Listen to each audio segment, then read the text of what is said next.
और सर ये साथ में स्पॉटलाइट भी कर लिया स्पॉटलाइट, मुझे याद आ गया अपने आप से। तुमने जो मेरी इतनी ज्यादा हेल्प की उससे हमें जो है अपने आप ही स्पॉटलाइट याद आ गया। अच्छा मैसेज सर आपकी सर्वाइकल पेन कैसी है? क्या, कौन कैसी है बेटा? Sir cervical pain. Cervical pain अभी एक्सरसाइज करके तो उठे हैं, क्योंकि अभी इससे पहले जेई वाली क्लास थी, मतलब बट उतना अब फ्रिक्वेंटली नहीं हो रहा। हो जाता है जब कंटिन्यू क्लासेस होती तब होता है, अभी ठीक है। तुम लोग सब बताओ, तुम सब सर कैसे? सारे डिजीजेस आप ही को हैं? आज तुम लोग घर से सोच के आए हो क्या? झंड पे झंड किए जा रहे हो तुम लोग। सर हम घर पे रहते हैं। एक बच्चा कहता है सर आप भी शेर हो रहे हैं, एक बच्चा कहता है सर सारी डिजीज आपको ही है, मतलब डिजीज। सर दोनों ही मैंने बोला है। सर वो एक ही लड़की कह रही है। अच्छा वो उसने कहा, कौन है ये, ऋत्विका है क्या? ये सर बहुत मारेंगे बता रहे हैं। चलो मैसेज पढ़ लेने दो बच्चों की तरह एक बार। Gayatri Ritvika good evening. ऋत्विका से नहीं करेंगे, बहुत बेकार लड़की है, मेरी इतनी देर से मतलब बेइज्जती की जा रही है। Tanishka good evening, Ujjwal, Ashmita good evening, Srijal good evening, Pratibha, Ashmita I am fine बेटा, कनिका गुड इवनिंग, कोमल गुड इवनिंग, ऋत्विका नहीं हम बात ही नहीं करेंगे ऋत्विका की, प्रतिभा आई एम फाइन बेटा, जतिन गुड इवनिंग, दीक्षा खुशी गुड इवनिंग, खुशी अरे बस बस खुशी बस यही तारीफ चाहिए। ठीक है, रुपए तुम्हारे पहुंच जाएंगे। ये जो तुमने तारीफ की इसके जो एक्स्ट्रा चार्ज होगा वो मैं दे दूंगा, ठीक है, पर यही तारीफ चाहिए, ठीक है। आयुषी थैंक यू, आयुषी तुम्हें भी बेटा रोकड़ा पहुंच जाएगा। अश्मिता, जतिन ऑसम, अरे जतिन तुम्हें भी बेटा, तुम्हें तो ऑनलाइन कर देंगे जतिन, ठीक है। शैलजा वंशिका गुड इवनिंग, शैलजा ठीक है।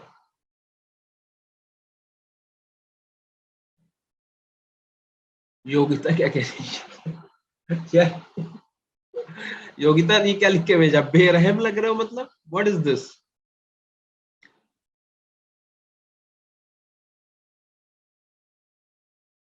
वंशिका, अस्मिता, प्रतिभा,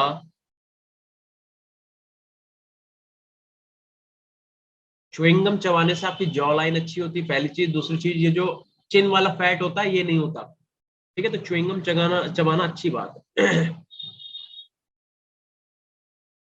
बेटा बस तबीयत सही है थोड़ा सा, बस सर्दी जुकाम और फीवर है बस, बाकी तो ठीक है सब। खुशी थैंक यू बेटा, ठीक है, चलो ठीक है। गुड इवनिंग दीक्षा, गुड इवनिंग सब लोग को भाई, गुड इवनिंग। चलो स्टार्ट करें। तनिष्का, अच्छा ठीक है बेटा, अच्छा अच्छा ठीक है ठीक है ठीक है, ओके ओके ओके। तो कहानी ये थी कि हम लोगों ने बेटा कैटलिस्ट के बारे में अभी तक हम लोगों ने पढ़ लिया था, क्या इतना हम सही बोल रहे हैं बेटा, क्या हम लोगों ने कैटलिस्ट तक पढ़ लिया था? Yes sir. Yes sir. Thank you Tanishka.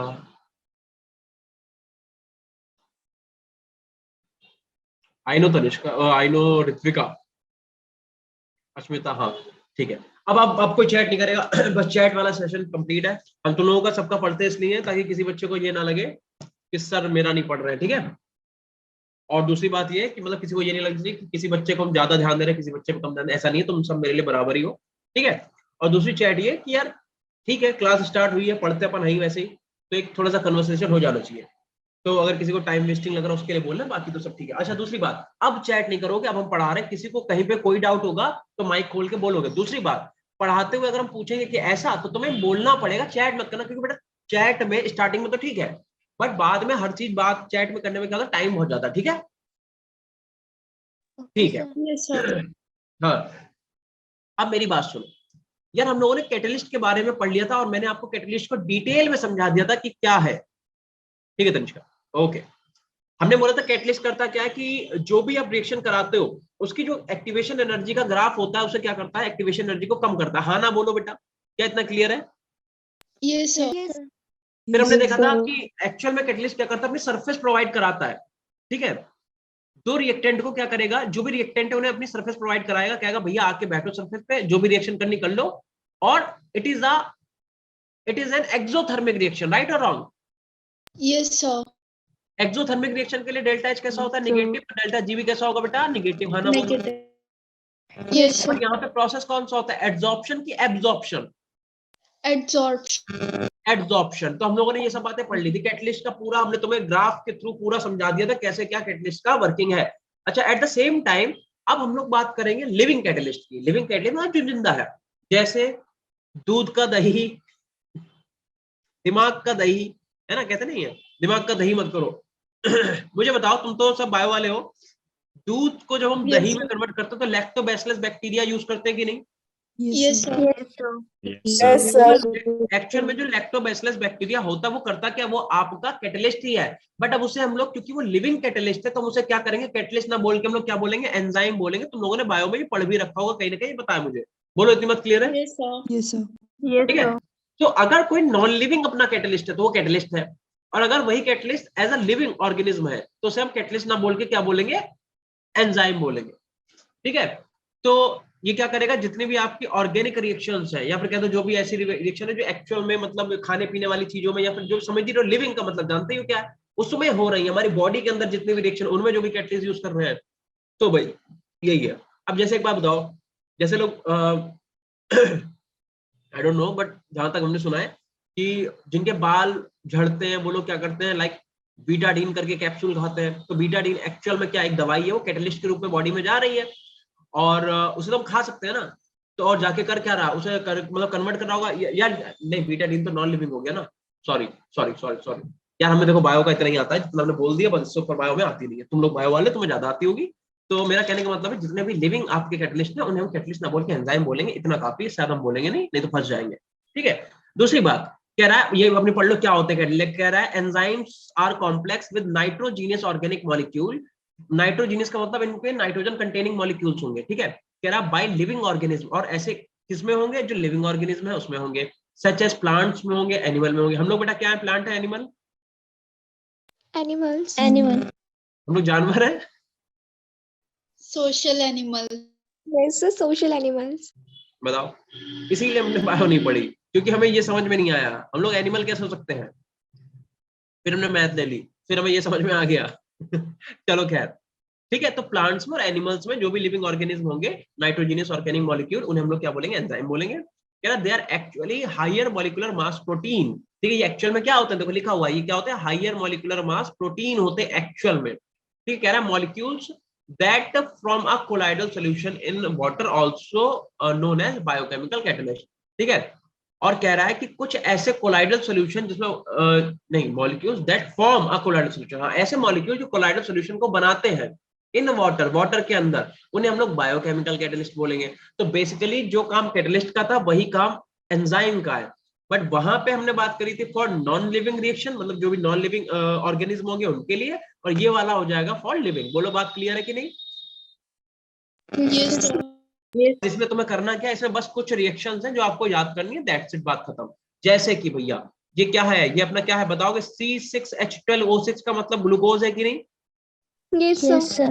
यानी अगर आपको ग्लूकोज में को एथेनॉल में कन्वर्ट करना है तो आपको एक एंजाइम यूज करना पड़ेगा जिसका नाम होगा जाइमेज। ये तुम लोगों ने बायो में पढ़ा होगा कहीं ना कहीं।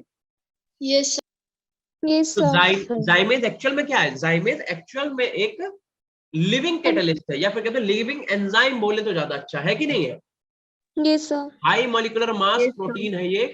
हाँ ठीक है। तो जाइमेज क्या करता है? तुम्हारे ग्लूकोज को कन्वर्ट कर देता है किसमें? अल्कोहल में। किसी को भी नोट नहीं करना, ये हम नोट्स अपलोड करेंगे, वहां से उठा लेना। ठीक है। दूसरा पढ़ो, कह रहा है conversion of maltose into glucose. Maltose का फॉर्मूला होता है C12H22O11। अगर तुमने इसके कुछ फॉर्म को वाटर के साथ रिएक्शन कराया तो माल्टेज नामक एंजाइम के थ्रू ये किसमें कन्वर्ट हो जाएगा? दो मॉलिक्यूल ऑफ ग्लूकोज में। आई बात समझ में? Yes, sir. Yes, sir. ठीक। तो ये तुम्हें कुछ नहीं करना, इसमें करना क्या? ये जो रिएक्शन लिखी है इन रिएक्शन को प्रॉपर याद करना है कि हम ग्लूकोज को एथेनॉल में कन्वर्ट करेंगे तो जाइमेज यूज करेंगे, हम माल्टोज को ग्लूकोज में कन्वर्ट करेंगे तो माल्टेज यूज करेंगे। बट आपको ये याद करना है और कुछ नहीं। ठीक है। अच्छा, दूसरा कह रहा है catalysis inversion of cane sugar. Cane sugar मतलब गन्ना, गन्ना ही तो होता बेटा। Yes, sir. तो Yes, अगर sir. तुमने गन्ने को कन्वर्ट करना है किसमें? केन शुगर का तुम्हें कन्वर्जन करना है तो उसके लिए हम लोग इन्वर्टेज, जैसे इन्वर्टेज नामक एंजाइम का यूज करेंगे। यह है क्या? एंजाइम ही तो है। तो कुछ रिएक्शन है जो तुम्हें याद करनी है, तो इन्हें हम पढ़ा रहे हैं, जस्ट पढ़ लो। ठीक है। अच्छा, एक और बात, ये ग्लूकोज ये फ्रक्टोज हमें कैसे पता, क्योंकि दोनों का मॉलिक्यूलर फॉर्मूला तो सेम ही है। बताओ भाई। सर बट इनका जो स्ट्रक्चरल फॉर्मूला है वो डिफरेंट है। डिफरेंट है। ग्लूकोज के अंदर बेटा एल्डिहाइड ग्रुप होता है, हाँ ना बोलो। Yes sir. Yes sir. और फ्रक्टोज के अंदर कीटोन ग्रुप होता है कि नहीं होता है? Yes yes sir. यस हाँ, सर। तो वैसे तो ये बिल्कुल सही बात है कि दोनों का मॉलिक्यूलर फॉर्मूला सेम है, बट इनका स्ट्रक्चरल फॉर्मूला डिफरेंट होता है।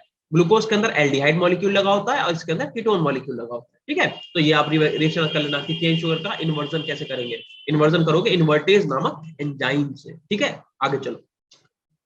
कह रहा है अगर आपको स्टार्च को माल्टेज में कन्वर्ट करना है, किसमें? स्टार्च को माल्टेज में। तो ये स्टार्च है, स्टार्च एक्चुअली पॉलीमर है। पॉलीमर पढ़ा है तुम लोगों ने कि नहीं? Yes sir. किसने Yes, पढ़ा है sir. पॉलीमर? हिमांशु सर ने। सर ने। पॉलीमर हमने पढ़ा है आप लोगों को? Yes sir. ये चैप्टर तुम्हें क्यों पढ़ा रहा है? ये तो फिर तुम्हें आते हुआ, चलो खैर जो भी है। तो ये क्या कहते हैं अपने यहाँ जो तुम्हारा स्टार्च है, मतलब ये हाई मॉलिक्यूलर, तुम इसे सीधे सीधे क्या बोल सकते हो? पॉलीमर बोल सकते हो। ठीक है, तो ये ग्लूकोज के पॉलीमर से मिलके बनता है। इसे तुम क्या करोगे? एन मॉलिक्यूल ऑफ H2O से जब रिएक्शन कराओगे तो तुम्हें बस इतना याद करना कि डायटेज नाम का जो तुम्हारा एंजाइम होता है इसे कन्वर्ट कर देता है किसमें? ग्लूकोज, सॉरी माल्टेज में। ठीक है, तो स्टार्च को अगर तुम माल्टेज में कन्वर्ट करोगे तो तुम्हें डायटेज एंजाइम यूज करना पड़ेगा। एंजाइम तुम्हें याद करना पड़ेगा। देखो यार, ये क्वेश्चन AIPMT 2004 में आया हुआ है। ठीक है, जो भी क्वेश्चन आए हुए हैं वो इंपॉर्टेंट है तुम्हारे लिए, है कि नहीं? बोलो। Yes yes. Yes sir. अब देखो ये मैकेनिज्म समझो। कैटलिस्ट क्या करता था? कैटलिस्ट ये करता था, लाइक जैसे ये तुम्हारा कैटलिस्ट है। ठीक है, तो ये क्या करेगा? मान लो एक ये रिएक्टेंट है, एक ये रिएक्टेंट है, सुनते रहना बेटा। तो कैटलिस्ट क्या करता था? दोनों रिएक्टेंट को अपनी ये दिख रहा है सबको? क्या सबको दिख रहा है? Yes sir. Yes sir. तो कैटलिस्ट क्या करता था? रिएक्टेंट को अपने सरफेस पे रखता था, इनसे कहता था आपस में रिएक्शन कर दो। तो ये आपस में रिएक्शन करते थे। आफ्टर द रिएक्शन ये क्या करता था? कैटलिस्ट अलग हो जाता था। यही तो होता था बेटा, यही तो होता यस था। सर। अब एंजाइम क्या करता है? एंजाइम भी कुछ ऐसा ही काम करता है। लॉक एंड की मेथड, बिल्कुल सही दीपिका। ये करता क्या है? पहले एंजाइम क्या करेगा? सबस्ट्रेट मॉलिक्यूल से जाके अटैच होगा। अच्छा, व्हाट इज सबस्ट्रेट? सबस्ट्रेट क्या होता है बताओ भाई, कोई बता सकता है सबस्ट्रेट मॉलिक्यूल क्या होता है? देखो, अगर हम कोई रिएक्शन लिख दें, जस्ट फॉर एग्जांपल कि CH3CCl और इसकी रिएक्शन करा दें NaOH से in the presence of AlCl3, मान लो अगर, तो मुझे बताओ इसमें सबस्ट्रेट क्या होगा?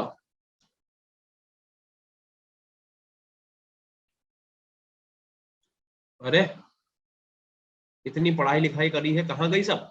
बेटा organic part of the reaction is called as substrate, यानी कि इतने पार्ट को अपन क्या बोलेंगे? सबस्ट्रेट बोलेंगे। आई बात समझ में?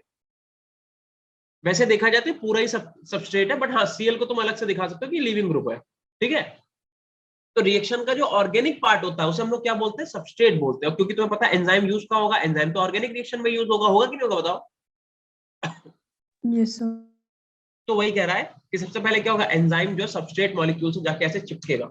ठीक है, फिर उसमें जो भी रिएक्शन करानी होगी वो करवा देगा। उसके बाद जैसा था वैसा ही के वैसा बाहर निकल जाएगा। ठीक है, इसे बोलते हैं कि लॉक एंड की वाला मेथड। ठीक है, तो जैसे ये लिखा है, सबसे पहले क्या होगा? ES के साथ जाएगा, एक ES एक्टिवेटेड कॉम्प्लेक्स बनाएगा ES। जैसे कि ये देखो इसमें दिखा रखा है कि सबसे पहले ये सबस्ट्रेट था, ये तुम्हारा एंजाइम था। एंजाइम का शेप देखो, देख लिया? अब ये इससे जाके जुड़ गया। अब इसने क्या करा? इसे चेंज कर दिया। क्या ये वाला और ये वाला सेम है? देखने जरा, ये डिफरेंट है। नहीं सर। मतलब इसने रिएक्टेंट को, तो ये रिएक्टेंट था तुम्हारा, ये तुम्हारा प्रोडक्ट है, तो रिएक्टेंट को प्रोडक्ट में कन्वर्ट करते हैं जो भी इसे रिएक्शन करानी थी करके। बट सबस्ट्रेट का शेप देखो, सबस्ट्रेट वैसा ही है जैसा तुमने यहाँ पे यूज करा था। आई बात समझ में? यस। ठीक है, तो एंजाइम जैसे कैटलिस्ट जो काम करता था वही एंजाइम करता है। ठीक है, मतलब ये कि दूध से जब तुम्हें दही बनाना है तो जो तुम लैक्टोबैसिलस जो बैक्टीरिया यूज करोगे वो दही में भी तुम्हें दिखेंगे। तुम दही में अगर माइक्रोस्कोप से देखोगे तो तुम्हें ऐसे कीड़े चलते हुए दिखेंगे ऐसे ऐसे करके, और तुम्हें खाने में अच्छा नहीं लगेगा, अभी तुम खाते हो।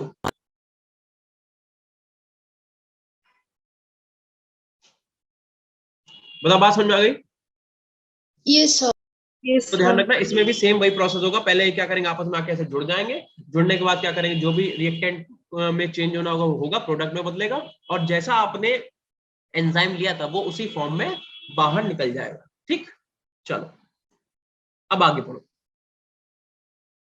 कह रहा है features of enzyme catalyst. Enzyme catalyst के क्या फीचर्स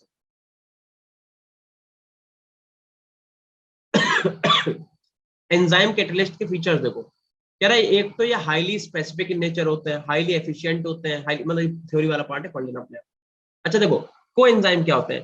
कह रहा a small non protein present with an enzyme. Enzyme के साथ जो नॉन प्रोटीन का अमाउंट प्रेजेंट होता है, जिसे हम लोग जनरली विटामिन बोलते हैं, उसी को हम लोग क्या बोलते हैं, को एंजाइम। ठीक है, जैसे वहां पे प्रमोटर यूज करते थे, नहीं सॉरी, प्रमोटर तो इसमें एक्टिवेटर्स का काम करेंगे। ठीक है, तो मतलब जो नॉन प्रोटीन वाला पार्ट होता है वो विटामिन, और विटामिन को हम लोग कोएंजाइम बोलते हैं। ये पढ़ लेना आगे, थोड़ी थ्योरी है। फिर यहाँ पे कह रहा है एक्टिवेटर्स। एक्टिवेटर्स जैसे ये वाले जो मेटल्स हैं, Na positive, Mn2 positive, CO2 positive, Cu2 positive etcetera, कह रहा है when weakly bonded to enzyme molecule both of them increase the catalytic activity of enzyme. जैसे प्रमोटर क्या काम करता था, तुम लोगों को हैबर्स प्रोसेस याद है? Yes, sir. Yes, sir. याद होगा तुम लोगों को, कल ही पढ़ा हम लोगों ने। ठीक है, हम लोगों ने ये पढ़ा था कि भाई अपने जब N2 और 3H2 की रिएक्शन कराते थे in the presence of Fe, और यहाँ पे एक एरो ऐसा बना रहता था, उस पर लिखा होता है MO, तो तुम्हारे पास 2 मोल अमोनिया बनता था। इस रिएक्शन में कैटलिस्ट क्या है? Fe आपका क्या है? कैटलिस्ट है। और MO क्या है? Promoter. प्रमोटर का काम क्या होता है? Fe की एक्टिविटी को इंक्रीज करना, राइट? Yes, तो sir. जो काम कैटलिस्ट में प्रमोटर करते थे, वही काम यहाँ पे कौन करेगा? एक्टिवेटर्स करेंगे। तो एक्टिवेटर्स का बेसिकली काम क्या है कि जो भी आपके एंजाइम होंगे उनकी एक्टिविटी को बढ़ा देना। अब आते हैं अपने अगले टॉपिक पे, जो है तुम्हारा कोलाइड्स। कोलाइड्स क्या होता है बता सकते हो? लिखा हुआ है कोलाइड्स का मतलब यह है बेटा, एक आपका हेट्रोजीनियस मिक्सचर। लिखा हुआ है, अरे चल क्यों नहीं रहा?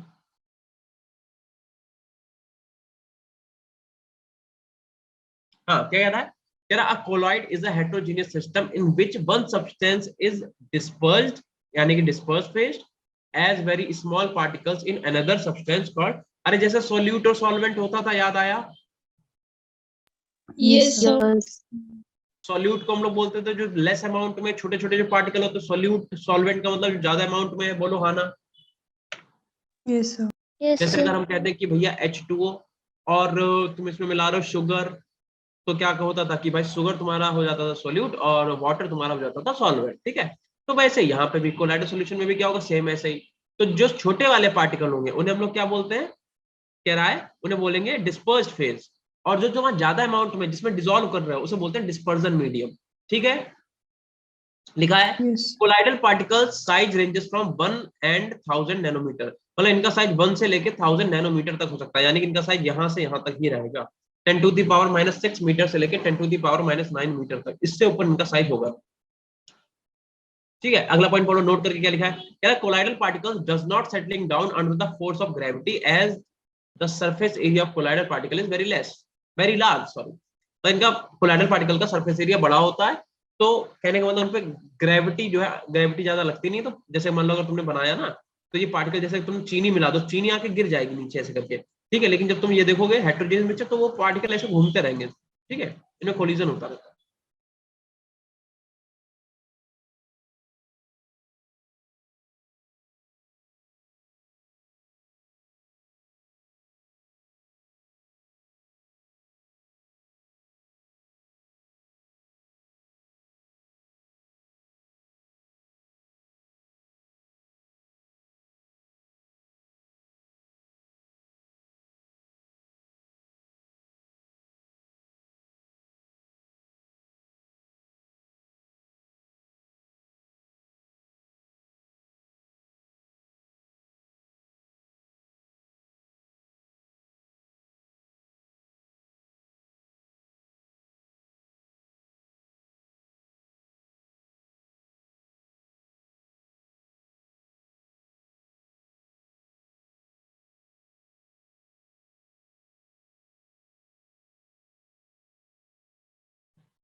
ठीक है बेटा, पढ़ लिया इतना सब ये?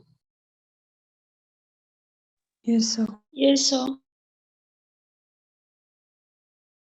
डांट नहीं रहे बच्चों को, बच्चों को बता रहे हैं कि जब यहाँ से सेंटर से जाया, जैसे एक बच्चा था अभी, लड़की, तो वो कल यहाँ से 6:30 पे सेंटर से गई। ठीक है, बट 7:15 7:20 पे उसके घर से फोन आया कि बच्चा भी घर तक पहुंचा नहीं है। तो हम लोगों की रिस्पॉन्सिबिलिटी बेटा कि मतलब ये चीज होता है ना कि भाई बच्चा क्यों नहीं पहुंचा। तो वही हमने उससे बोला कि कल कहाँ थे, तो बता रही है कि सर एक फ्रेंड मिल गई थी इसलिए लेट हो गए। तो मैंने उसे वही बोला, हमने कहा अगर ऐसा कुछ हुआ करे तो घर पे इन्फॉर्म किया करो। डांट नहीं रहे थे, समझा रहे थे, ठीक है। Yes, पांचवा, sir. क्लासिफिकेशन ऑफ कोलाइड्स, ठीक है। तो आ जाओ लेक्चर नंबर 5, इसके बाद बस एक लेक्चर और है, ठीक। देखो अब हम लोग क्या करेंगे, जो हम लोग कोलाइड पढ़ा, कोलाइड है क्या, कोलाइड का मतलब एक हेट्रोजीनियस मिक्सचर है। और कैसा हेट्रोजीनियस मिक्सचर है, मतलब ऐसा नहीं है कि तुमने पानी लिया, पानी में मिट्टी मिला दी, क्योंकि अगर तुम पानी में मिट्टी मिलाओगे तो मिट्टी तो बेटा ऐसे आके यहाँ पे बैठ जाएगी, ठीक है। थोड़ी देर के बाद ऊपर का पानी थोड़ा साफ दिखेगा, नीचे का पानी थोड़ा गंदा दिखेगा, ठीक है। मैं कह रहा हूँ ऐसा हेट्रोजीनियस तुम्हारा मिक्सचर जिसमें जो तुम्हारे कोलाइड पार्टिकल होंगे वो सेटलिंग डाउन नहीं होंगे, मतलब बॉटम पे जाके नहीं बैठेंगे, ऐसे घूमते रहेंगे अपनी काइनेटिक एनर्जी को ऐसे टकराते रहेंगे इधर उधर, उन्हें बोलते हैं कोलाइड। अब कोलाइड का क्लासिफिकेशन करना है, ठीक है। क्लासिफिकेशन देख लो एक बार, क्या कह रहा है, कह रहा on the basis of physical state. भाई हमें ये देखना है कि अगर डिस्पर्जन फेस क्या, डिस्पर्जन मीडियम, उसके बेस पे क्या होगा। देखो अगर हमने सॉलिड और गैस को आपस में मिला दिया, सॉलिड को और गैस को अगर हमने आपस में मिलाया तो कह रहे हैं क्या बनेगा, तो तुम्हारा जो टाइप ऑफ कोलाइड बनेगा वो एरोसॉल बनेगा, ठीक है। क्या बनेगा, एरोसॉल। Aerosol.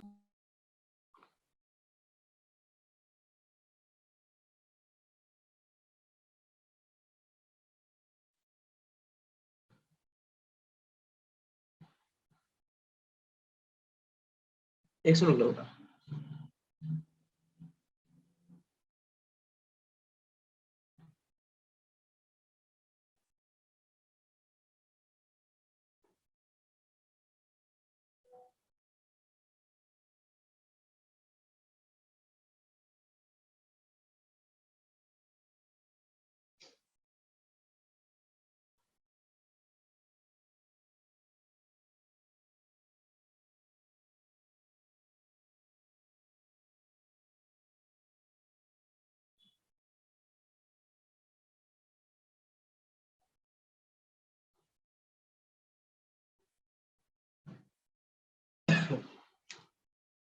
तो देखो अगर हम लोगों ने डिस्पर्जन फेज लिया सॉलिड और डिस्पर्जन मीडियम, मतलब सॉलिड हमारा सॉल्यूट हो गया और हमारा गैस क्या हो गया, सॉल्वेंट, यही तो बात हुई। हम कह रहे हैं कि ये अपना सॉल्वेंट हो गया, ये अपना हो गया सॉल्यूट, ठीक है। तो अगर हमने सॉलिड को गैस में मिलाया तो कह रहे एरोसॉल बनेगा।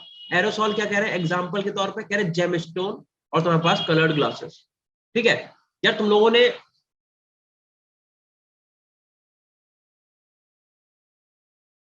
हाँ ऋत्विका बहुत बहुत धन्यवाद तुम्हारा, तुमने रिकॉर्डिंग के लिए ध्यान दिलाया, ठीक है। अब मेरी बात सुनो, अपने प्रिंसिपल की क्लास में कभी गए, प्रिंसिपल के क्लास में नहीं सॉरी प्रिंसिपल ऑफिस में गए हो कभी तुम लोग, Yes, sir. Yes, sir. Yes, sir. Yes, क्यों sir. गए हो, क्यों गए हो, डांट पड़ी होगी, मार पड़ी होगी तभी तो गए होगे, No, sir. नहीं सर, मम्मी No, का रूम है। तो फिर काय के लिए गए हो। सर मम्मी का रूम है। हाँ, अच्छा तुम्हारे यहाँ तो सीन ही अलग है, बाकी नॉर्मल बच्चों की बात कर रहे हैं। तो सर, कहने का मतलब ये, जब आप प्रिंसिपल ऑफिस जाओगे तो वहां पे एक पेपर वेट रखा मिलेगा, देखा है पेपर वेट। Yes, sir. वो तो घर उस पे भी होता है। उस पेपर वेट के अंदर क्या होता है कि अजीब सा ऊपर से कांच होता है, अंदर कुछ और कलर्ड होता है, कुछ भरा होता नहीं होता है। Yes, Yes, sir. sir. तो वो बेसिकली बेटा एरोसॉल होता है, ठीक है। मतलब हम लोग सॉलिड और गैस का वो मिक्सचर होता है जिसे बोलते हैं एरोसॉल, और उसके एग्जांपल यहाँ पे लिखे हुए जेमस्टोन एंड कलर्ड ग्लासेस। दूसरी बात, अगर सॉल्यूट हमने लिया सॉलिड और डिस्पर्जन मतलब सॉल्वेंट हमने ले लिया कैसा, लिक्विड, तो अगर सॉलिड और लिक्विड को मिला दे तो क्या बनेगा, सॉल बनेगा। क्या बनेगा, सॉल। एग्जाम्पल क्या, पेंट आपका हो गया, इंक हो गई आपकी, और आपके सेल फ्लूइड्स हो गए। आपके पेंट्स हो गए, इंक हो गए और सेल फ्लूइड्स हो गए। पेंट और सेल ये सब चीजें पढ़ लेना फटाफट। और ऐसे अगर आपने सॉल्यूट लिया क्या, सॉलिड, और सॉल्वेंट लिया सॉलिड, सॉलिड सॉलिड आपस में मिला दिया, सॉलिड सॉल्व बनेगा। जैसे डस्ट हो गया, स्मोक हो गया। क्या डस्ट में क्या पानी मिला होता है क्या, डस्ट में जो पार्टिकल आपस में कंबाइन होते हैं वो कौन से होते हैं, सॉलिड सॉलिड के पार्टिकल ही तो कंबाइन होते हैं, बताओ बेटा। Yes, sir. तो yes, भैया sir. अब हम क्या कह रहे हैं, आप कह रहे हैं हम सॉल्यूट ले रहे हैं लिक्विड और सॉल्वेंट ले रहे हैं सॉलिड, तो क्या कह रहे हैं, तो बनेगा बेटा जेल, जेल बनेगा, जेल। जेल का मतलब चीज हो गया, बटर हो गया, ये सब चीजें पता ही है, ठीक है। बालों में लगाने वाला जेल भी मान सकते हो। ऐसे कह रहे हैं लिक्विड ले ले अगर सॉल्यूट, और सॉल्वेंट ले ले लिक्विड, तो क्या बनेगा, इमल्शन बनेगा, इमल्शन। मिल्क, अच्छा तुम लोग तो बायो हो ना, मिल्क किससे किससे मिलके बना होता है बताओ। मिल्क जो है किसका मिक्सचर होता है, जल्दी बोलो भैया।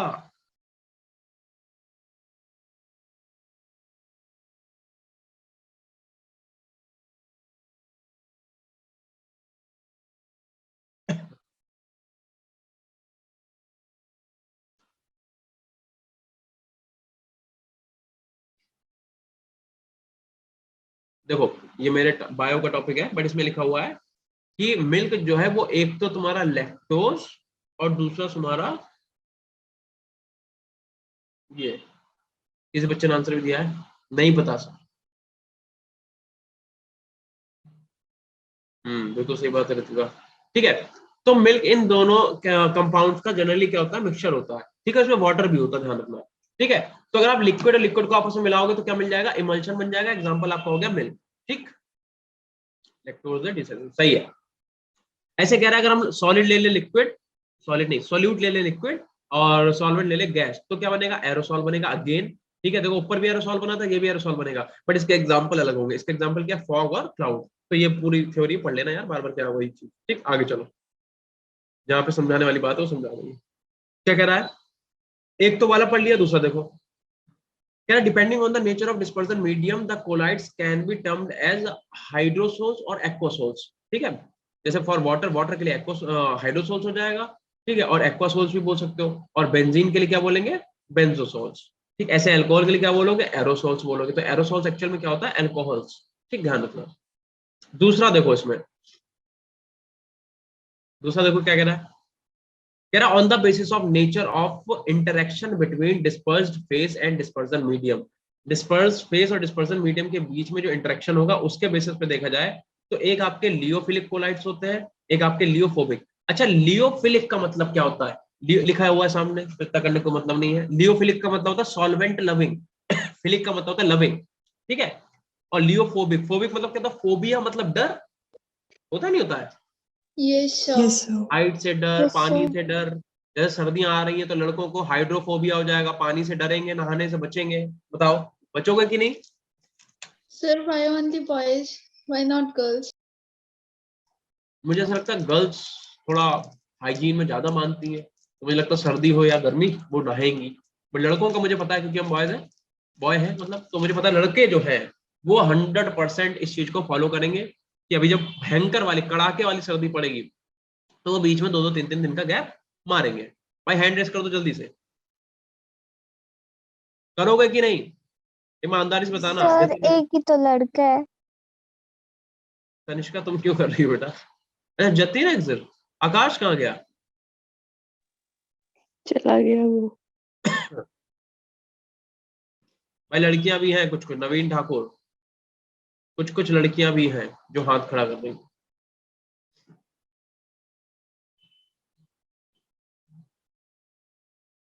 नवीन कह रहे हैं 1 महीना हो गया फॉलो करते हुए, वाह। लो, ऋत्विका भी करती है, अरे बड़े गंदे लोग हो तुम लोग, हटो। हम डेली नहाते हैं चाहे सर्दी हो या गर्मी, बहुत बेकार लोग। Sir, हिमाचल आ जाओ, आप भी फॉलो करोगे। ये भी पॉइंट है, सही है। ईमानदारी से बताएं तो ठीक है यार, 2 दिन का गैप तो मैं भी कर देता हूँ, मतलब जब बहुत ज्यादा सर्दी होती तब, कभी कभी, not every time, some time. ठीक है, तो सर, तो चलो खैर, उत्तर प्रदेश की ठंड और हिमाचल की ठंड भी तो डिफर है ना। डिफर है, हाँ सही बात है, सही है। और उत्तर भारत में ही रहते हैं बेटा हम भी, है ना, तो डिफर जरूर है। बट कहो तुम यहाँ पे कम पड़ती है तो ऐसा कुछ नहीं है, टेम्परेचर जाता है यहाँ भी 0 डिग्री सेल्सियस तक है, ये बात समझ में। ठीक है, चलो खैर। तो सर, यहाँ पे -5 डिग्री सेल्सियस भी जा। हाँ वो मान सकते हैं, क्योंकि भाई वहां की बात ही अलग है यार, तुम लोग तो जन्नत में रह रहे हो, है ना। तो देखो इधर, लियोफोबिक, फिलिक और लियोफोबिक का मतलब हो गया, 2 टाइप के तुम्हारे पास कोलाइड होंगे, एक जो सॉल्वेंट लविंग होंगे, एक जो सॉल्वेंट हेटिंग होंगे, सीधी सी बात। ठीक है, तो जैसे कि देखो क्या कह रहा है कह रहा है अगर आप स्टार्च को वाटर में मिला दो तो स्टार्च के पार्टिकल आपको अलग अलग दिखेंगे, मतलब ये सॉल्वेंट में डिजोल्व नहीं होंगे पूरी तरीके से, डिजोल्व सॉरी, ये सॉल्वेंट में एक जगह पे आके इकट्ठा नहीं होंगे, ये अपना इधर उधर घूमते रहेंगे। ठीक है, तो ये कैसे होते हैं, ये आपके होते हैं लियोफिलिक, मतलब ये पानी में पूरी तरीके से मिल जाते हैं, अलग अलग पार्टिकल अलग अलग जाके बैठ रखा, किसी डर नहीं है। लेकिन जो लियोफोबिक होते हैं वो क्या होता है, जैसे ऑयल को पानी में मिला दो तो भैया ये लियोफोबिक सॉल्वेंट हुआ, लियोफोबिक कोलाइड हुआ। क्यों, क्योंकि ऑयल पूरा का पूरा, ऑयल का एक एक पार्टिकल ऊपर तैर रहा, नीचे जा ही नहीं रहा। क्यों, क्योंकि उसे डर है। आई बात समझ में, यस। आओ। Yes, sir. तो बस सही, तो 2 टाइप के होते हैं, लियोफिलिक, लियोफिलिक पढ़ लेना। ठीक, अगला देख अब देखो कुछ पॉइंट ये है लिखे हुए, पढ़ने वाली बात है, तो पढ़ो क्या लिखा हुआ है एक एक करके। प्रॉपर्टी की बात कर रिवर्सिबल इनवर्सिबल में, तो लियोफिलिक कैसे होते हैं रिवर्सिबल, लियोफोबिक कैसे होते हैं इनरिवर्सिबल इररिवर्सिबल। तो ये तुम्हें पढ़ना है जस्ट, इसमें कुछ नहीं, थ्योरी है कि भाई क्या क्या होता है, ये तुम्हें याद ही करना पड़ेगा। टाइप सी इसमें है नहीं, मतलब ये वाला भी निपट गया। ठीक है, तो कौन सा पॉइंट था, ये था 5th, यानी कि अपने पास एक लेक्चर और बचा है जिसका हमने जेई मेंस वालों को पीडीएफ बना के खुद से ही दे दिया था। हमने कहा भाई देखो इतने ज्यादा थ्योरी हमसे नहीं हो पाएगी, तो ये लो और इसे अपने आप बचा हुआ जितना पढ़ लेना, मतलब हमने एक्सप्लेन कर दिया तो वही हम तुम्हारे साथ करते हैं। ठीक है, ये आखिरी टॉपिक है बस, मतलब आखिरी स्लाइड है, इसे खत्म कर लो बस, ta ta bye bye. Screen share हो रही, बताओ जरा। Yes, sir. Yes, sir. ठीक है, तो देखो टाइप सी क्या है, टाइप सी ये कह रहा on the basis of type of particle of the dispersed phase, dispersed phase का टाइप ऑफ पार्टिकल क्या होगा। ठीक है, सुनते रहना। कह रहा एक तो मल्टी मॉलिक्यूलर कोलाइड्स होंगे, एक आपके मैक्रोमोलिकुलर कोलाइड्स होंगे, एक आपके एसोसिएटेड कोलाइड्स होंगे। तो जो मल्टी मॉलिक्यूलर कोलाइड्स है वो क्या कह रहा है, लिखा हुआ है कि अगर साइज बेटा, अगर साइज कितना है 10⁻⁹ मीटर या फिर 1 नैनोमीटर, तो किसके अंडर आ जाएगा, मल्टी मॉलिक्यूलर। ठीक है कह रहा their particles are held together by van der Waals forces, मतलब ये क्या होता है, वीक फोर्सेस से हेल्ड होते हैं। अगर अगला पार्टिकल क्या है, इनका मॉलिक्यूलर मास जो होता है वो कम होता है। ठीक है, तो ये तुम्हें पढ़ना पड़ेगा, जस्ट थ्योरी है, इसीलिए हमने स्लाइड बनाई कि भाई इतना नहीं लिखवा पाएंगे। तो मल्टी मॉलिक्यूलर कोलाइड्स में ये पॉइंट से पढ़ लेना क्या क्या होता है, रटना है, सीधी सी बात है, जैसे बायो में करते हो कभी कभी क्या बायो तो करते हो अक्सर। ठीक है, तो वही काम तुम्हें इसमें भी करना है। चलो अगला पॉइंट देखो, मैक्रोमोलिकुलर कोलाइड्स, वही लिखा हुआ है कि द कोलाइड पार्टिकल दम लार्ज मॉलिक्यूल। ये कैसे होते हैं भैया, ये लार्ज मॉलिक्यूल होते हैं, they have high molecular mass, इनका मॉलिक्यूलर मास से ज्यादा होता है। कह रहा this colloid are quite stable, ये स्टेबल भी होते हैं। एग्जांपल देख लो, polythene, nylon, natural starch, protein. Polythene याद आया कुछ, Yes, क्या sir. CH2 double bond CH2, बेटा इसका जब हम लोग पॉलीमराइजेशन कराते थे पॉलीथीन बनता था, याद आया। Yes, Yes, sir. sir. ये इसी को तो हम लोग पॉलीमर बोलते थे, Yes, sir. पॉलीमर नहीं, इसे हम लोग बोलते थे पॉलीथीन। ये अगर हम लोग एथीन के एन मॉलिक्यूल को पॉलीमराइज करा देते, जहां हम लिखते हैं पॉलीमराइजेशन, तो उससे क्या होता था, पॉलीथीन का फॉर्मेशन होता था। ठीक है, Yes, sir. पॉलीथीन तुम्हारी दो टाइप की होती थी, हाई डेंसिटी लो डेंसिटी, वो सब तुमने पढ़ रखा है। ठीक है, तो वही देखो यहाँ पे एग्जांपल लिखे हुए, पढ़ लेना कि भाई मैक्रोमोलिकुलर क्या होंगे, मल्टी मॉलिक्यूलर क्या होंगे। आज ये बिल्कुल बोरियत भरा चैप्टर जो था तुम्हारा, उसका ये आज लास्ट दिन है। इसके बाद तुम जो चैप्टर बताओगे उसका अपन रिवीजन करेंगे, तो थोड़ी देर और मेरे साथ बने रहो, बने रहोगे, बताओ। Yes, sir. अच्छा बताओ, Yes, इसके बाद sir. कौन सा चैप्टर रिवाइज करोगे। Sir, aldehyde ketones and carboxylic group. ठीक है, नो प्रॉब्लम। ठीक है, क्योंकि उस चैप्टर की बेटा वेटेज भी बहुत ज्यादा है, 20 मार्क्स का आता है वो चैप्टर। ठीक है, तो उसे कर लेना इंपॉर्टेंट। चलो, तो ये पढ़ लेना एसोसिएटेड वगैरह। हाँ सर हाँ सर इस चैप्टर के खत्म होने के बाद आपने बोला था कि वेटेज भी बताऊंगा। हाँ हाँ हाँ, तो एक काम कर लेंगे, इस वाले चैप्टर फिनिश होते ही हम लोग क्या करेंगे, एक वेटेज वाला सेशन रख लेंगे। वेटेज में पूरा सेशन नहीं जाएगा बेटा, मुश्किल से हमारे जाएंगे 15-20 मिनट, तो हम पहले से स्लाइड बना लेंगे, हर चैप्टर के आपको वेटेज दिखा देंगे, समझा देंगे कैसे क्या करना है, और उसी दिन फिर हम लोग क्या करेंगे, एल्डिहाइड कीटोन वाले का रिवीजन स्टार्ट कर देंगे। ठीक है, Yes, sir. चलो यस सर। आगे आ जाओ। अब ये कह रहा है कि मैकेनिज्म ऑफ मिसेल फॉर्मेशन। पहली बात तो मिसेल होता है कि बता देते हैं, बहुत सिंपल सी बात है। मान लो हमने जो स्वेट टी शर्ट पहन रखी है, इस पे डस्ट पार्टिकल आके बैठ गया या गंदी हुई, तो हमें इसे धुलना पड़ेगा। तो हम किससे धुलेंगे, या तो सोप से धुलेंगे या तो डिटर्जेंट से धुलेंगे, हाँ ना बोलो, या तो Yes, sir. साबुन से या डिटर्जेंट से। उसके लिए हम करेंगे क्या, हम करेंगे ये कि भाई इसमें एक बकेट में डालेंगे, उसमें पानी भरेंगे, उसमें डिटर्जेंट डाल देंगे, मान लो अगर हम डिटर्जेंट से धुलना है तो। ठीक, और उसमें ये पूरा सोल्यूशन तैयार कर लिया हमने, फिर हमने क्या करा, हमने इस पार्टिकल को उसमें, मतलब ये पूरी टी शर्ट को उसमें डाला। तो एक्चुअल में होगा क्या, अब मान लो ये वो पार्टिकल है, ठीक है, जो डस्ट पार्टिकल है, ये डस्ट का पार्टिकल है, बहुत ध्यान सुनना बेटा, ये क्या है, ये आपका डस्ट पार्टिकल है, और ये ऑयल वगैरह इस पे है, मतलब ये ऐसा पार्टिकल है जो बहुत अच्छे चिपका हुआ, छूट नहीं रहा है। तो हम करेंगे क्या, हम इसमें मतलब जो आपका डिटर्जेंट है, जो आपका साबुन है, उसे डालेंगे। देखो फॉर्मूला यहाँ पे लिखा हुआ है, ये बेसिकली ये साबुन होता है, बट समझने की समझ लो, C17H35COO Na। ठीक है, तो इसे हम लोग ब्रेक कैसे करेंगे, इस पूरी ये जो C17 बनाएंगे तो है नहीं, तो इसे ऐसे वैसे कर देंगे, ऐसे ऐसे। तो प्रॉब्लम है क्या, अगर हम ऐसे ऐसे कर देंगे तो तुम ये समझना, ये क्या है, ये 17 कार्बन की चेन है, और इससे जाके यहाँ पे O पे क्या, यहाँ पे O पे निगेटिव। ठीक है, मतलब ये O है, O पे निगेटिव होगा, और Na पे क्या आ जाएगा, पॉजिटिव। बोलो हाँ या ना, यस सर। बोल दो। तो इस ऑयल के पार्टिकल पे क्या होगा, एक ऐसे कार्बन चेन आई, ठीक है, कार्बन चेन है, और इस पे आके क्या जुड़ेगा, ये कार्बन चेन आके इससे चिपक गई, ठीक, और इस पे O पे क्या है निगेटिव, क्योंकि ये भी नॉन पोलर, ये भी नॉन पोलर, आप पे चिपक गए। ठीक, ऐसे ये आएगा, इस पे आके ये चिपक गया, इस पे निगेटिव, O निगेटिव है ये, मतलब ये वाले मॉलिक्यूल को पूरी तरीके से लिखा है। ऐसे क्या होगा, ऐसे आके ऐसे, फिर ऐसे ये ऐसे, ये ऐसे। ठीक है, ये ठीक है, और इस पे निगेटिव, ये निगेटिव, ये निगेटिव, ये निगेटिव, ये निगेटिव, निगेटिव, निगेटिव, निगेटिव, और ये पूरा ऐसे चल ही रहा है। अब हम क्या करेंगे, अब इसकी रिएक्शन बेटा करा दी जाएगी किससे, इसकी रिएक्शन करा दी जाएगी Na पॉजिटिव से। यहाँ पे Na पॉजिटिव, यहाँ पे Na पॉजिटिव, इधर Na पॉजिटिव, ये Na पॉजिटिव, ये Na पॉजिटिव, क्योंकि हर मॉलिक्यूल के साथ बेटा Na पॉजिटिव सोप तो साथ में रिएक्ट करेगा, करेगा कि नहीं। अच्छा, ये पॉजिटिव है, ये नेगेटिव है, क्या इसे पकड़ के पूरे मॉलिक्यूल को खींचेगा कसके, यस सर। खींचेगा। तो उसके साथ ये डस्ट पार्टिकल भी, जो शर्ट से जुड़ा हुआ डस्ट पार्टिकल, वो भी ऊपर के लिए खींचेगा कि नहीं खींचेगा, क्या यस डस्ट सर। पार्टिकल अलग निकल जाएगा, निकल जाएगा। ठीक है, यही बेटा तुम्हारी वर्किंग है, जब भी आप कपड़े धुलते हो तो यही मैकेनिज्म वहां पे हो रही होती है, दैट्स इट। और ये जो स्फेरिकल आपका पूरा एक स्ट्रक्चर आपको दिखाई दे रही है, इस पूरी स्फेरिकल स्ट्रक्चर को, ये तो हमने बहुत लेस डेंस बनाई है, मतलब अगर और कायदे से बनाओगे तो यहाँ पे ऐसे करके और बहुत सारे ऐसे मॉलिक्यूल आके जुड़ेंगे, तो ये इस वाली पूरी स्ट्रक्चर को हम लोग क्या बोलेंगे, मिसेल बोलेंगे। ठीक है, ये जो पूरी डेंस वाली एक स्फेरिकल स्ट्रक्चर बनेगी, इसे हम लोग मिसेल के नाम से जानेंगे। बोलो, बात समझ में आ गई। Yes sir. ठीक है, तो वही है जो चीज हमने आपको भी हिंदी में मतलब ऐसा समझाई है, वही बात बस उसमें लिखी हुई पढ़ लो। ठीक है, पढ़ लेना कैसे क्या होता है, क्या सोडियम का फॉर्मूला क्या होता है, क्या नहीं होता है इसमें भाई। देखो, ऑब्वियस सी बात है, अगर इस पे O पे निगेटिव है, ठीक है, तो एक इसमें लियोफिलिक पार्ट होगा, एक इसमें लियोफोबिक पार्ट होगा, होगा कि नहीं होगा बताओ। Yes, sir. अब क्योंकि यार H2O पे यहाँ पे निगेटिव चार्ज भी होता है कि नहीं होता है, तो मतलब पोलर वाला पोलर से जाके अटैच होगा, नॉन पोलर जाके नॉन पोलर से अटैच होगा। ठीक है, तो वही सब बातें यहाँ पे लिखी हुई है, पढ़ लेना बेटा। देखो, केमिस्ट्री इन एवरीडे, देखो ये देखो बात तुमने बहुत ही बेकार सी बोली है। केमिस्ट्री इन एवरीडे लाइफ का तुम चाहोगे तो तुम्हें नोट्स बेटा दे देंगे, नहीं तो केमिस्ट्री इन एवरीडे लाइफ को जितना एनसीईआरटी में 2 पेज 3 पेज दिए बस उतना आप पढ़ के जाओ, उससे ज्यादा आपको पढ़ने की जरूरत नहीं।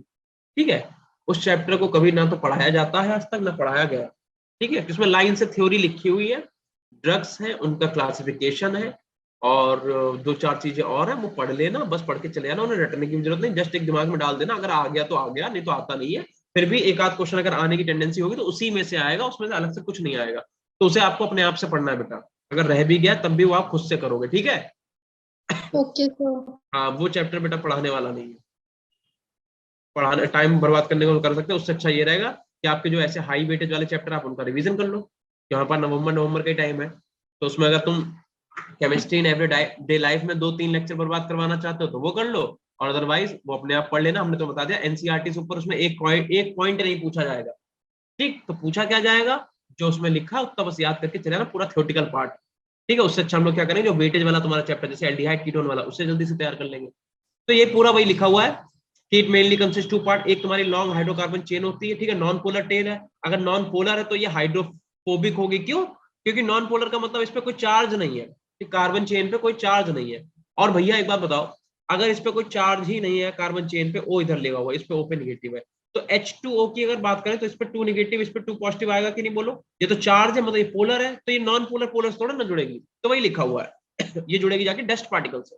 ठीक है, तो वही सब बातें लिखी हुई हैं कि तुम्हारे पास जो पार्ट ए है वो एक लॉन्ग हाइड्रोकार्बन चेन है जो कि नॉन पोलर है, विच इज हाइड्रोफोबिक, वो एक हाइड्रोफोबिक एंड है।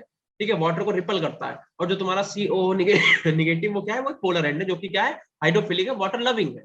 ठीक है, तो इस तरीके से जो मैं तो डायग्राम बना के दिखाया था पूरा ऐसा, इस तरीके से आपस में जुड़ेंगे, फिर निकल जाए। फिर वही क्लेंजिंग एक्शन लिखा हुआ है, थ्योरी है, पढ़ना अपने आप से क्या है क्या नहीं है। ये पूरी वही मैकेनिज्म है, कह रहा है ये O निगेटिव है बड़ा वाला, ये व्हाइट कलर का है क्या। ठीक है, ये पूरा नेगेटिव है, ये वाला मतलब पॉजिटिव नहीं है, सॉरी, ये तो इसको कोई चार्ज ही नहीं है। ठीक है, तो इस तरीके से क्या करेगा, H2 के मॉलिक्यूल की तरफ ये अट्रैक्ट करेगा, ये पकड़ के खींच लेगा डस्ट पार्टिकल, जो डस्ट पार्टिकल मतलब ये जो पूरा जिसमें जो भी होगा ऑयल डस्ट जो होगी इसके साथ पकड़ के खींच के निकल जाएगी। तो ये डायग्राम बनाने की जरूरत नहीं है, ये जस्ट तुम्हें दिखाने के लिए था। ठीक है, अगला पढ़ने को कह रहा क्रिटिकल मिसाइल कंसंट्रेशन CMC। यहीं पे बेटा रुकते हैं, बस 1 मिनट रुकना, अभी आते हैं।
बेटा आवाज आ रही है? Yes, Yes, sir. sir. तो देखो कह रहा है CMC क्या है, ठीक है, पढ़ लिया होगा अब तक तो तुम लोगों ने. By the way sir that a normal student is not anyone else but it's me only. अच्छा, कहाँ की बात उठा ली है? क्या हो गया? सब ठीक है बेटा?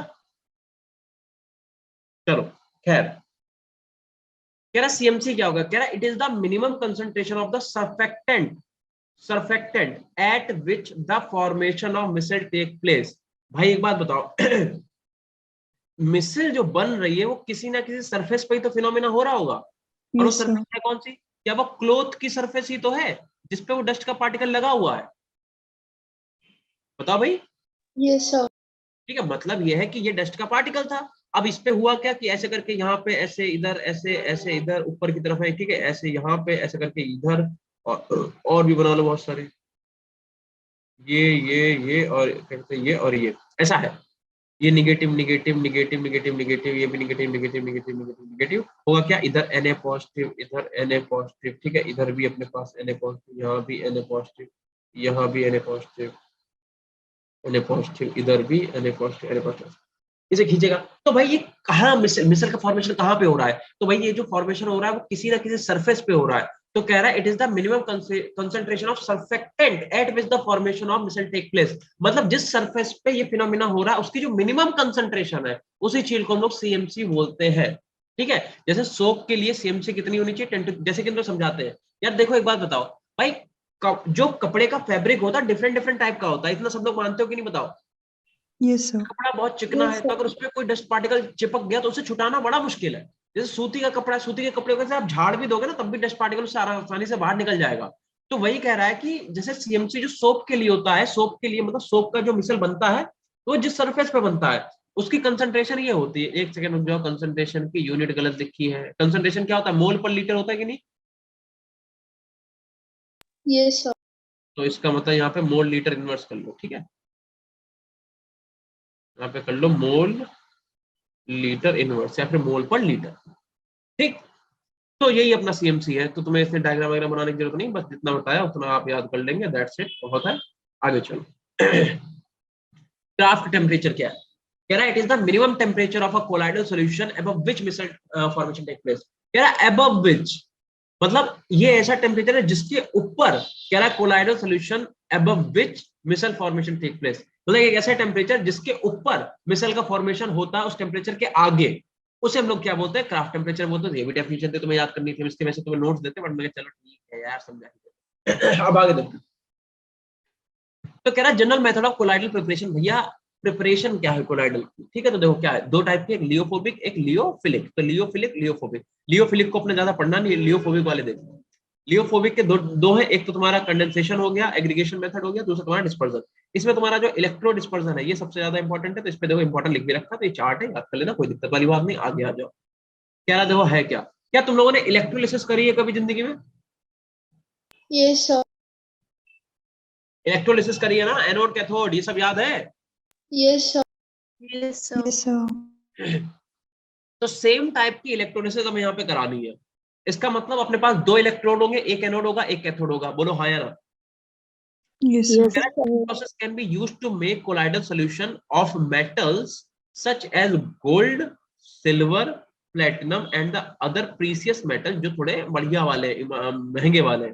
Under the surface of water, under the surface of water मतलब हमने क्या करा, बीकर लिया, पानी भरा, फिर क्या कह रहे हैं an arc is formed between metal electrodes. Inert metal लिया, उसके इलेक्ट्रोड्स के बीच में क्या करा हमने, आर्क मतलब क्या करा, बिजली उत्पन्न करवाई. ठीक है, containing some stabilising agent. Stabilising का मतलब क्या होता है, जैसे तुम लोग को फ्लोट फ्लोटेशन मेथड याद है? Yes, sir. Yes, sir. Yes, लोग पाइन ऑयल का यूज करते थे एज अ स्टेबलाइजर, Yes, याद है? stabilize. फ्लोट को Yes, जनरेट sir. करने मतलब फ्लोट को स्टेबल करने के लिए स्टेबलाइजर का यूज करते थे. ऐसे हम लोग क्या करेंगे, एक स्टेबलाइजिंग एजेंट यूज करेंगे. यहाँ पे लिखा हुआ such as trace of KOH, यहाँ पे उनका बेस का यूज कर लेंगे. By immersing the container in an ice bath. और हम क्या करेंगे, इस पूरे कंटेनर को उठा के आइस बाथ में कन्वर्ट कर देंगे. मतलब ये क्या है, ये बेसिकली आइस क्यूब है. क्या है ये? आइस क्यूब्स है. इसे उठा के क्या करेंगे, आइस क्यूब में डाल देंगे. ठीक है, और फिर क्या होगा भाई, बस उसे मतलब आर्क देंगे, उससे होगा क्या, वेपराइज होगा. उस वेपराइज से क्या होगा, जो लिखा हुआ है कि the arcs tremendous heat vaporises portion of the metal which then condense in the cool water. मतलब क्या करेंगे, उसे वेपराइज करेंगे, वेपराइज करने के बाद क्या होगा, वो उसका वेपर के बाद कंडेंस कर लेंगे कूल वाटर में, खत्म, बात, पढ़ लेना, सिंपल सा है, जो भी है इतना ही है। तो हम बता दें, हमें अपनी जिंदगी में आज तक, अपनी अभी तक की जिंदगी में सबसे अगर घटिया कोई चैप्टर लगता है तो वो पहला तो यही है बेटा, इसे हम पहला नंबर देंगे, सरफेस केमिस्ट्री, ठीक है। दूसरे नंबर पे आता है तो वही chemistry in everyday life, but वो ये है कि उसमें कोई इतना वो नहीं हो, थ्योरी थ्योरी पढ़ लो ठीक है, बट वो इतना वो नहीं है। दूसरे नंबर पे आता है तुम्हारे पास बायोमोलिक्यूल, बायोमोलिक्यूल क्योंकि भैया इसमें भर भर के थोड़ी सी बायो यूज होती है, ठीक है, सर बायो पॉलीमर भी। और पॉलीमर भी।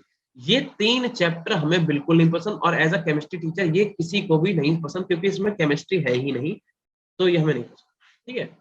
तो मेरा ये पढ़ाने का चैप्टर मन ही नहीं होता, हम जबरदस्ती बस पढ़ा रहे हैं लोगों को, ऐसे मन। खैर इतना हो गया, ये पढ़ लेना जो भी है। पेप्टाइजेशन मेथड ये समझा देता हूं मैं। पहले तो ध्यान रखो पेप्टाइजेशन मेथड क्या है, इंपॉर्टेंट है। पहली बात कह रहा है, this method involve shaking a fresh precipitate with a dispersion medium in a presence of small amount of electrolyte to convert in a colloidal form, ठीक है। तो मैं याद क्या करना है, तुमसे पूछेगा बेटा पेप्टाइजिंग एजेंट क्या होता है, तो ध्यान रखना ये जो इलेक्ट्रोलाइट को तुम यूज करते हो किसमें, कह रहा है कि जो तुम फ्रेश प्रेसिपिटेट उठा रहे हो डिस्पर्जन मीडियम से और उसे तुम इलेक्ट्रोलाइट की हेल्प से कन्वर्ट कर रहे हो किसमें, कोलाइडल फॉर्म में, ठीक है। तो किसे उठा रहे हो, प्रेसिपिटेट को, किसमें कन्वर्ट कर रहे हो, कोलाइडल फॉर्म में, किसकी मदद से, इलेक्ट्रोलाइट की मदद से। तो इस इलेक्ट्रोलाइट को ही हम लोग क्या बोलते हैं, पेप्टाइजिंग एजेंट बोलते हैं। तो तुमसे इस पूरे से क्या पूछा जाएगा, सिर्फ पेप्टाइजिंग एजेंट क्या होते हैं, तो तुम्हें 1 नंबर में अगर आएगा तो तुम्हें बताना पेप्टाइजिंग एजेंट यही इलेक्ट्रोलाइट, वो वाला इलेक्ट्रोलाइट जो क्या करेगा, प्रेसिपिटेट को कन्वर्ट करेगा किसमें, कोलाइडल सॉल्यूशन में, उसे हम लोग क्या बोलते हैं, पेप्टाइजिंग एजेंट। इतना याद रखना। एग्जांपल के तौर पर लिखा हुआ है कि तुम्हारा डिस्पर्जन मीडियम वाटर हो गया, फ्रेशली प्रिपेयर्ड जैसा प्रेसिपिटेट हो गया, इलेक्ट्रोलाइट हो गया वाटर, AgCl एच। तो एग्जांपल याद कर लेना। बाकी तुमसे इसमें क्या पूछा जाएगा, सिर्फ ये वाली लाइन, तो इस वाली लाइन को स्टार बना के याद कर लेना। आगे चलो, कह रहा है कुछ ये रिएक्शंस है तुम्हें याद करनी पड़ेंगी। तुम लोगों ने 10th क्लास में वो रिएक्शन पढ़ी थी, oxidation, reduction, displacement, decomposition, Yes, Yes, sir. sir. पढ़ा था, बस वही रिएक्शंस है कि और क्या मेथड है। और ये मेथड है बेटा कि जैसे आर्सेनिक ऑक्साइड उठाया, H2S से रिएक्शन कराई तो AS2S3 का सॉल्व बना लिया, ठीक है। अब सॉल्व क्या होता है वो तुम ऊपर बता चुके हैं, किसके किसके एडिशन से सॉल्व बनेगा। ऐसे रिडक्शन है तो सल्फर का सॉल्व बना लिया, ऑक्सीडेशन है तब भी सल्फर का सॉल्व बना लिया, हाइड्रोलिसिस में क्या करा, गोल्ड का सॉल्व बना लिया, ठीक है। तो ये कुछ रिएक्शन है जो तुम्हें याद करनी पड़ जाती है। आगे देखो भाई साहब, कुछ भी हो जाए मैं ये नहीं पढ़ाऊंगा, ठीक है, अपने आप पढ़ना, नहीं हमारे बस की नहीं है, ठीक है, मेरे बस की नहीं है। प्योरिफिकेशन है, कैसे प्योर करते हैं, कैसे इन्हें, इनके अंदर जो भी इलेक्ट्रोलाइट बच जाता है, मतलब जो भी हम लोग कोलाइडल सॉल्यूशन बनाते हैं उसके अंदर जो इलेक्ट्रोलाइट होते हैं, तो उसे हम प्योर कैसे करेंगे, ठीक है, उसका प्योरिफिकेशन का मेथड है। तो ये थ्योरी है सिर्फ, इसे आप एक बार रीड कर लेना बस, यहाँ से क्वेश्चन नहीं आता है, ठीक है। जो भी है, 2 डायलिसिस है, एक डायलिसिस एक इलेक्ट्रोलाइसिस, दोनों में डिफरेंस क्या है, ये जो भी मेथड होगा डायलिसिस का, इसका जो अगर तुम इसे इलेक्ट्रिकल प्रोसेस से करोगे, एनोड कैथोड की प्रोसेस, उसे इलेक्ट्रोडायलिसिस बोलते हैं। डायलिसिस क्या, पढ़ी लो यार, क्या the process involve separation of crystalloid form of colloidal particle by mean of diffusion through stable membrane is known as dialysis। तो जो डायलिसिस का प्रोसेस है, इसे अगर आप इलेक्ट्रिसिटी की हेल्प से, एनोड कैथोड की हेल्प से करो, उसे बोलते हैं इलेक्ट्रोलाइसिस। तो पढ़ लेना, मेरे उसकी नहीं है। और ये क्या है, हाँ ये तो वही वाली बात हो गई कि इनकी फिजिकल प्रॉपर्टीज क्या है। तो पहली बात तो हेट्रोजेनिटी, मतलब इनमें हेट्रोजेनियस मिक्सचर होगा, पता ही है, स्टार्टिंग में बता देता। कलर डिपेंड किस पे करेगा, वही लिखा हुआ, colour of colloid solution is not always the same as the colour of the substance in aggregation. मतलब जो मिलाते हो कोलाइड बनाने के लिए, तो जो तुम रिएक्टेंट यूज कर रहे हो उनका जो कलर है, जरूरी नहीं कोलाइड का भी वही कलर हो, तो वो आफ्टर द रिएक्शन डिसाइड होगा क्या होगा कलर, ठीक है। यहाँ पे लिखा हो, पढ़ लेना। नॉन सेटलिंग नेचर पहले बता चुके कि भाई सेटल नहीं होते, घूमते रहते हैं इधर उधर।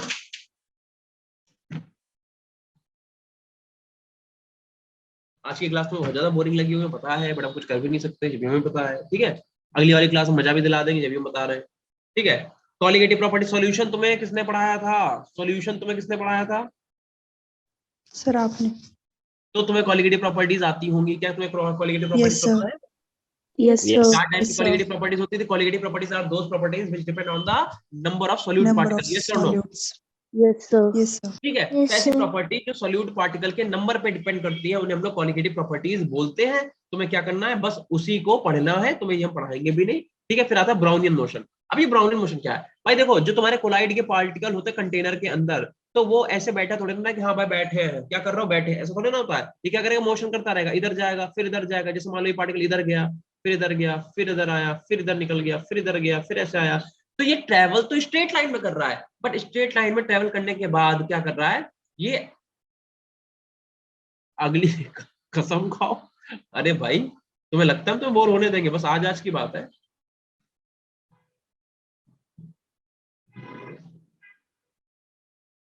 एक ही जैसे मैसेज कर रहे हो दोनों लोग, बिल्कुल सही। अगले क्लास में एकदम शरीर ऐसे तुम्हारा झंझना देंगे, ठीक है। बस ये थोड़ा सा है, पढ़ लेना बेटा, ये थ्योरेटिकल पार्ट है यार, देखो इसमें मजा। आज सोच के देखो हम इसे लिखवाते तो कितना टाइम लगता, लगता कि नहीं लगता। तो इसमें जो जो Yes, इंपॉर्टेंट sir. चीजें लग रही है जो मैं तो तो समझानी चाहिए वो complete समझा read देना, the बाकी हाँ तो बस वही है। तुम भी मत नोट करना इसे, खाली ऐसे पढ़ना नोट से।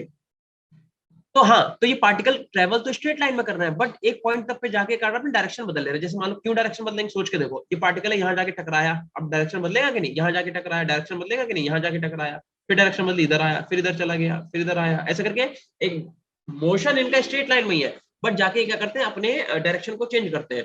तो इनका स्ट्रेट लाइन में मोशन है, जिगजैग मोशन है, रैंडम मोशन है। इसी मोशन को हम लोग ब्राउनियन मोशन के नाम से जानते हैं। बोलो हाँ या ना। Yes, sir. जिगजैग।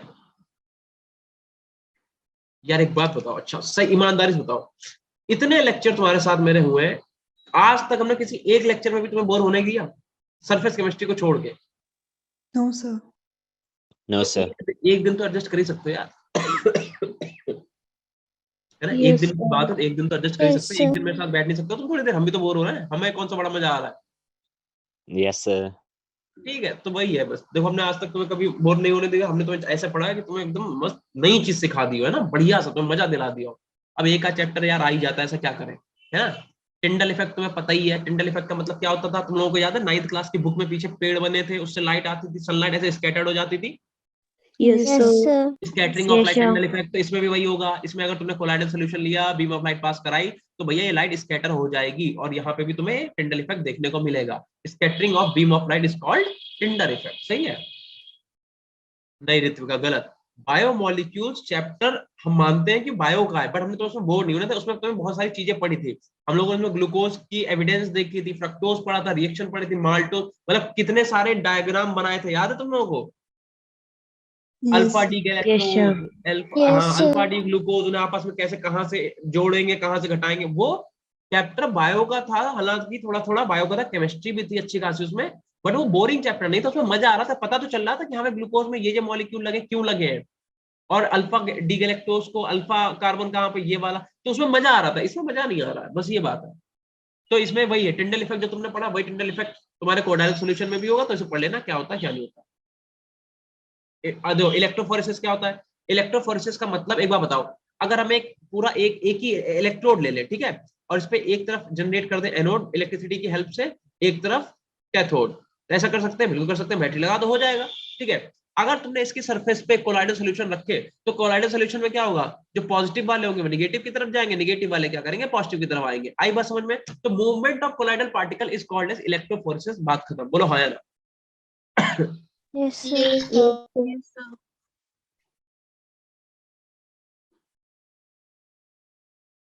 ठीक है ऋतुका। ठीक है, इलेक्ट्रोफोरेसिस का मतलब है बेसिकली एक टाइप का मूवमेंट किसका, कोलाइडल पार्टिकल का, ठीक है। तो हाँ ये वही है, पॉजिटिव वाले क्या करते हैं, नेगेटिव वाले क्या करते हैं, कहाँ पे क्या जाता है, एग्जांपल लिखे हुए, तो ये तुम्हें पढ़ना है। जिसमें हीमोग्लोबिन लिखा हुआ है पॉजिटिव चार्ज कोलाइड में, ठीक है, बॉडी के अंदर की रिएक्शन। तो ये कहीं ना कहीं हमें मजा इसलिए नहीं आ रहा है क्योंकि मेरा हमेशा वो आ रहा है कि हमें न्यूमेरिकल या तो हो, केमिस्ट्री में जो फिजिकल केमिस्ट्री में न्यूमेरिकल लगते हैं वो मजा आता है वहां पे, या तो फिर रिएक्शन से सीधे रिएक्शन सॉल्व कर वहां मजा आता है। लेकिन जो बायो वाले बच्चे होंगे, तुम लोगों को तो बायो अच्छी लगती, तभी तुमने बायो ली है, तुम्हारे लिए ये सब जानकारी मजेदार है, इसे पढ़ो, ठीक है। फिर कोगुलेशन वगैरह है। तो अब मेरी बात सुनो, अब बचा हुआ बेटा जितना भी चैप्टर है वो सीधा सीधा थ्योरी है पूरा पूरा, वो तुम अपने आप से पढ़ लेना, ठीक है। एक ही 2 पेज पढ़े वो पढ़ लेना, और हम तो बता देते हैं एक ये इंपॉर्टेंट देखो लिखा हुआ है, तो ये तुम्हारे में आएगा।